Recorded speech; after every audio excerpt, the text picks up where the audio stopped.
The rain started just after midnight, a soft pattering against the nylon walls of my tent that should have been comforting but somehow felt ominous in the absolute darkness of the forest. I'd come out here to Clear Creek State Park 3 days after Sarah had packed her things and left, needing the kind of silence that only existed miles from civilization, the kind that might drown out the endless loop of our last fight playing in my head. The campground was nearly empty. October wasn't exactly peak season, and the weather forecast had promised nothing but cold drizzle for the weekend, which was exactly what I wanted. Just me, my thoughts, and enough bourbon to make both bearable. I'd pitched my tent in Site 47, the farthest from the main road, tucked back against a wall of towering pines that creaked and swayed in the wind like ancient sentinels. During the day, the isolation had felt therapeutic, almost meditative, but now, lying in my sleeping bag listening to the rain intensify into a steady drumbeat above my head, I was beginning to question the wisdom of choosing such a remote spot. The darkness out here wasn't like city darkness, it was complete, suffocating, the kind that seemed to press against your eyes even when they were closed. Every sound felt amplified, the rustle of leaves that might have been wind or might have been something else, the distant crack of a branch that could have been natural settling or the weight of something moving through the underbrush. I must have finally drifted off sometime after 2 because the next thing I knew, I was jolting awake to a sound that didn't belong, the soft crunch of footsteps on wet leaves, deliberate and measured, circling my campsite. My heart hammered against my ribs as I lay perfectly still, straining to hear over the rain. The footsteps stopped directly outside my tent, so close I could have reached through the fabric and touched whoever was standing there. I held my breath, counting the seconds, waiting for the sound to move on, but it didn't. For what felt like an eternity, there was only the rain and the terrible certainty that someone was standing just inches away from me, separated only by a thin layer of nylon. Then, as suddenly as they had stopped, the footsteps resumed, moving away from my tent with the same deliberate pace. I waited another 10 minutes before unzipping my sleeping bag and crawling to the tent flap, my hands shaking as I carefully pulled back the zipper just enough to peer outside.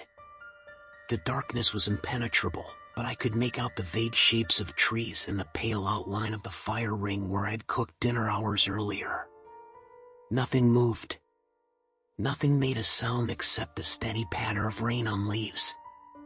I told myself it had been a dream, or maybe a deer wandering through the campsite, but my gut knew better. Deer don't wear boots, and they certainly don't stand motionless outside tents for minutes at a time. I didn't sleep again that night, and when dawn finally began to filter through the canopy, I forced myself to venture outside and examine the ground around my tent. The rain had turned the earth soft, and there, pressed clearly into the mud beside my tent, were the unmistakable treads of hiking boots, size 11 or 12, with a distinctive diamond pattern I didn't recognize. The prints formed a complete circle around my campsite, some of them so close to my tent that the person who made them would have had to crouch down to avoid brushing against the fabric. My blood ran cold as I followed the trail, counting at least 20 separate impressions, each one deliberate and purposeful. This hadn't been someone passing through or accidentally stumbling into my sight. Someone had spent considerable time walking circles around my tent while I slept, studying me, watching me, for reasons I couldn't begin to fathom. I should have packed up and left right then, should have trusted the primal fear that was screaming at me to get the hell out of those woods, but something stubborn and foolish kept me rooted in place. Maybe it was the 3 days of bourbon and self-pity talking, or maybe I was just too emotionally drained to process another crisis, but I convinced myself that leaving would be an overreaction. The prints could have been from a park ranger making rounds, or maybe just some insomniac camper who'd gotten confused in the dark and wandered into the wrong site. I spent the morning hiking the nearby trails, partly to clear my head and partly to see if I could spot any other campers who might explain the mysterious visitor, but the park seemed deserted except for a maintenance worker I glimpsed from a distance fixing a broken picnic table. That afternoon, While I was sitting by my rekindled fire trying to read and forget about the morning's discovery, I heard the sound of an approaching vehicle. The engine noise grew louder as it wound through the campground roads, and I looked up to see a battered pickup truck pull into the site directly across from mine, Site 44, which had been empty since I'd arrived. The truck was an old Ford, maybe from the early 2000s, with rust eating away at the wheel wells and a rear window that had been replaced with plywood and duct tape. It sat there idling for several minutes, long enough that I began to wonder if the driver was lost or having engine trouble, before finally shutting off. The man who climbed out was tall and lean, probably in his 40s, with graying hair that hung past his shoulders and a full beard that looked like it hadn't been trimmed in months. He moved with a strange, deliberate slowness as he began unloading his truck, pulling out a small dome tent, a cooler, and what looked like several cases of equipment I couldn't identify from my position across the road. What struck me most was how often he glanced in my direction, not the casual acknowledgement you expect between neighboring campers, but prolonged, assessing stares that made the hair on the back of my neck stand up. Each time I looked his way, he would quickly turn back to his unpacking, but I could feel his attention like a physical weight, constant and unsettling. As the afternoon wore on, I tried to shake off my unease by focusing on normal camping activities, organizing my gear, preparing dinner, feeding the fire, but I found myself stealing glances at my new neighbor every few minutes. He had finished setting up his camp with an efficiency that suggested extensive experience, but instead of settling in to enjoy the evening like any normal camper would, he spent his time moving around his site in seemingly random patterns, occasionally stopping to stare into the woods or fiddle with what I now realized was some kind of camera equipment. The telephoto lens caught the firelight when he turned it in my direction, and I felt a chill that had nothing to do with the October air. By sunset, my appetite had completely vanished, replaced by a gnawing anxiety that made it impossible to concentrate on anything except the man across the road. I'd convinced myself that I was being paranoid, that the stress of the breakup and the isolation were making me imagine threats where none existed, but every instinct I possessed was screaming danger. The way he moved, the way he watched, the timing of his arrival, it all felt wrong, like pieces of a puzzle I couldn't quite assemble but knew would form a picture I didn't want to see. When full darkness fell and he still hadn't lit a fire or turned on any lights in his tent, choosing instead to sit in the shadows like some kind of nocturnal predator, I finally admitted to myself that something was very, very wrong. I retreated to my tent earlier than usual, zipping myself inside what felt less like shelter and more like a trap, and tried to convince myself that morning would bring clarity and maybe even embarrassment at my overactive imagination.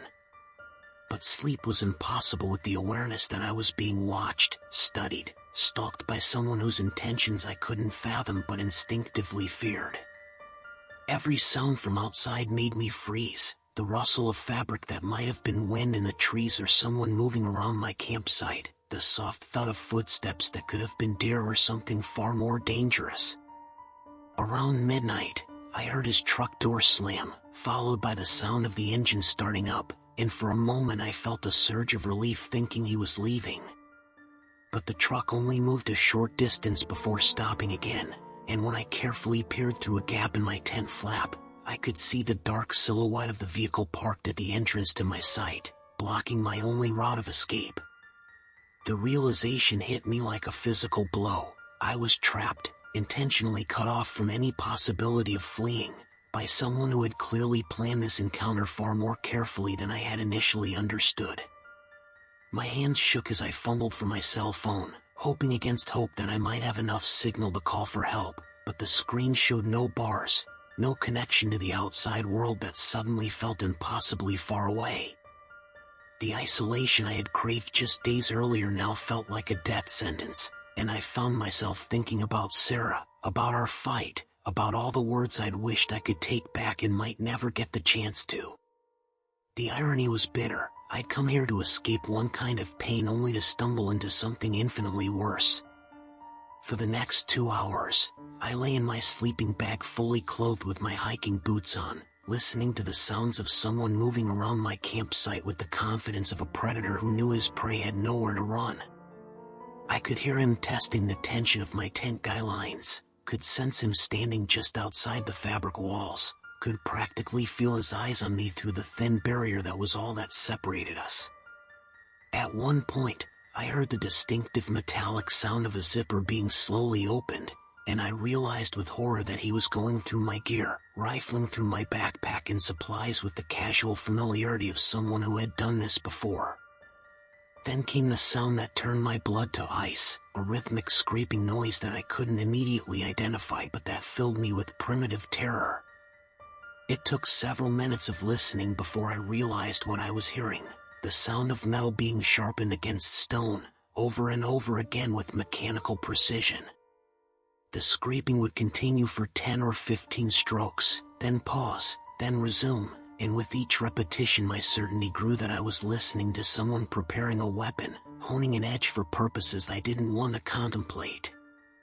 The sound seemed to go on forever, punctuated by occasional pauses during which I could hear him moving around the campsite, always staying just outside my field of vision, always maintaining the psychological pressure of an unseen threat.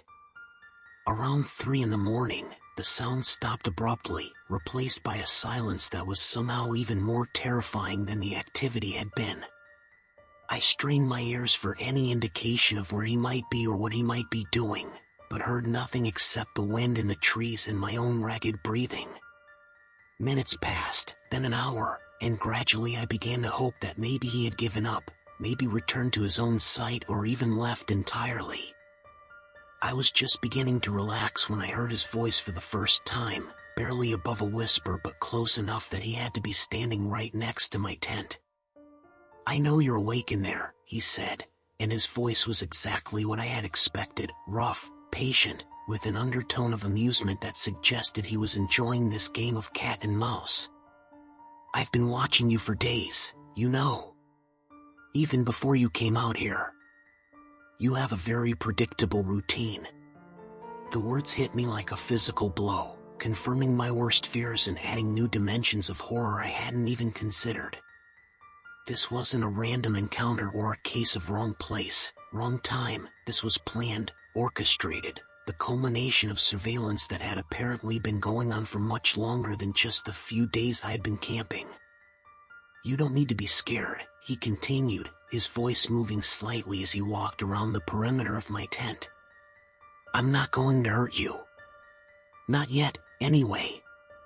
I just want to talk to you, get to know you a little better. You seem like someone who understands loneliness, someone who might appreciate having a real friend." The reasonable tone of his voice was somehow more terrifying than if he had been screaming threats, because it suggested a level of delusion that made him completely unpredictable. This wasn't someone acting in passion or anger. This was someone who had convinced himself that what he was doing was normal, even benevolent. I pressed my hand over my mouth to keep from making any sound that might encourage him to continue the one-sided conversation, but he seemed to interpret my silence as invitation to elaborate.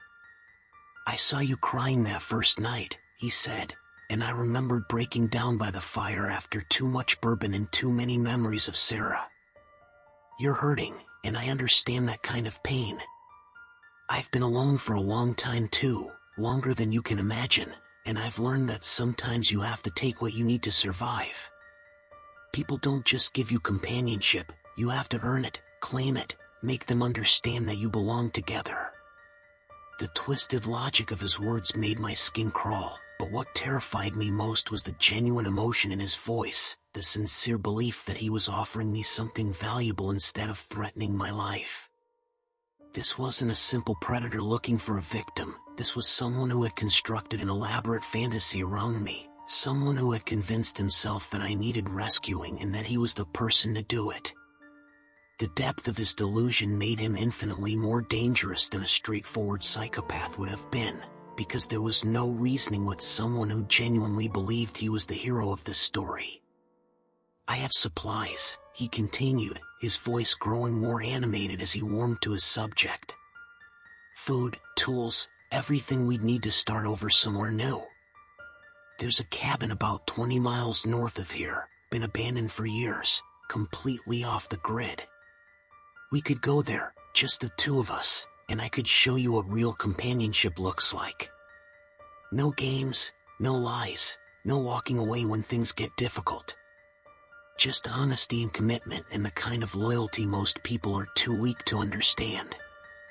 The casual way he outlined his plan to kidnap me and drag me to some remote location made it clear that he had thought this through in considerable detail, had probably been planning it since long before I'd arrived at the campground. I wondered how many others he had watched, how many had come before me, and whether any of them had ever made it home to tell their stories. The thought galvanized me into action.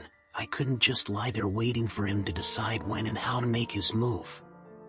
I had to create an opportunity to escape, or at least to fight back, before he grew tired of talking and moved on to whatever came next in his twisted plan. As quietly as I could manage, I began feeling around in the darkness for anything that might serve as a weapon. My camping knife was in my backpack outside the tent, well beyond reach, but I had a metal water bottle and a small LED flashlight that might at least give me a chance to surprise him. My hands were shaking so badly I could barely maintain my grip on the flashlight, but I managed to position myself near the tent's rear wall, as far as possible from where his voice seemed to be coming from.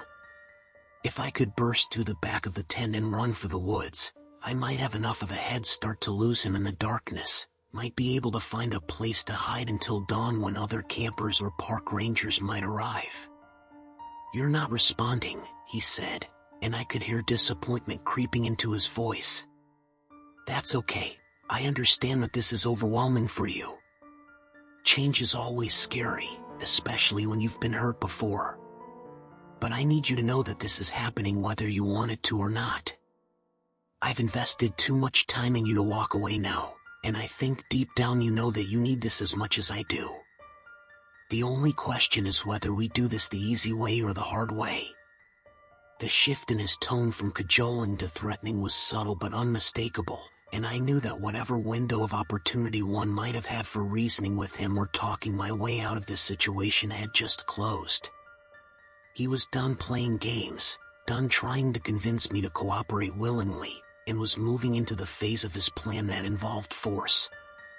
I heard the sound of metal sliding against leather, probably a knife being drawn from a sheath, and knew that I had seconds at most before he cut his way into my tent and ended any possibility of escape. I took a deep breath, said a silent prayer to whatever gods might be listening, and launched myself backward through the rear wall of the tent with every ounce of strength I possessed. The fabric tore with a sound like thunder, and I crashed through into the wet grass and leaves beyond, rolling and scrambling to my feet in a single desperate motion. Behind me, I could hear him cursing in surprise and anger, could hear him crashing through the destroyed tent in pursuit, but I had managed to gain a few precious seconds of head start. The woods were directly ahead, dark and dense and offering the only sanctuary I was likely to find, and I plunged into them without looking back, branches tearing at my clothes and face as I ran. The darkness under the canopy was absolute, forcing me to navigate by sound and instinct alone, but I could hear him behind me, tracking my movement through the underbrush with a skill that suggested extensive familiarity with these woods. His footsteps were steady and patient. He wasn't panicking or rushing, wasn't making the kind of mistakes that might give me an advantage. Instead, he was following at a measured pace that conserved his energy while keeping me within range, like a hunter who knew that his quarry would eventually exhaust itself and could afford to wait for the inevitable collapse. The realization that he was probably in much better physical condition than I was, probably knew these woods far better than I did, and probably had experience with exactly this kind of pursuit filled me with a despair that threatened to sap what little strength I had left. I stumbled through the darkness for what felt like hours but was probably only minutes, my lungs burning and my legs beginning to give out from the combination of adrenaline and exhaustion. Twice I tripped over fallen logs and went sprawling, and each time I could hear him getting closer, could practically feel his presence bearing down on me like a physical weight. The third time I fell, my ankle twisted badly enough that I knew I wouldn't be able to maintain my previous pace, and the sound of his approaching footsteps told me that he knew it too. He was close now, close enough that I could hear his breathing, could sense him moving through the trees just yards behind me, and I knew that my desperate flight was about to come to an end. That's when I saw the light cutting through the darkness ahead of me, not the warm glow of a campfire, but the cold white beam of powerful flashlights sweeping back and forth through the trees in a systematic search pattern. Voices called out, official and authoritative, and I realized with a surge of hope so intense it was almost painful that someone had noticed my absence, had come looking for me, had arrived just in time to prevent whatever fate my pursuer had planned for me.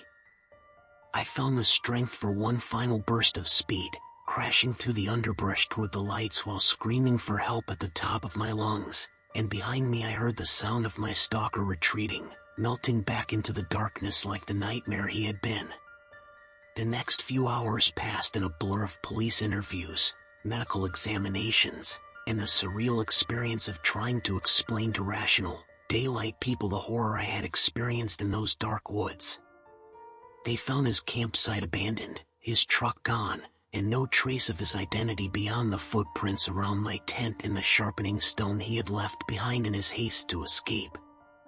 The park rangers told me I was the third person to report a similar encounter in the past 2 years, always someone camping alone, always someone who had been observed and stalked before the final confrontation. The others hadn't been as lucky as I was, one had never been found, and the other had been discovered days later, miles from where he had started, traumatized and incoherent and unable to provide any useful description of his captor. I never found out who he was or what happened to him after that night, but sometimes, usually when I'm alone and the darkness feels too deep and too quiet, I wonder if he's still out there, still watching, still waiting for the next lonely soul to stumble into his web. The experience changed something fundamental in me, stole away the casual confidence I used to have in my own safety and replaced it with a hypervigilance that probably saved my life but has made normal living exhausting. I haven't been camping since, haven't spent a night alone in the woods, and probably never will again. Some lessons are too expensive to forget, and some nightmares are too real to risk repeating. But I'm grateful to be alive to tell this story, grateful for the park rangers who noticed my car still in the lot after checkout time and came looking, and grateful for whatever instinct or divine intervention led me to trust my fear instead of dismissing it as paranoia. In a world full of predators who count on our politeness and our reluctance to seem rude or unreasonable, sometimes the most important thing you can do is listen to that primal voice that screams danger and act on it before it's too late.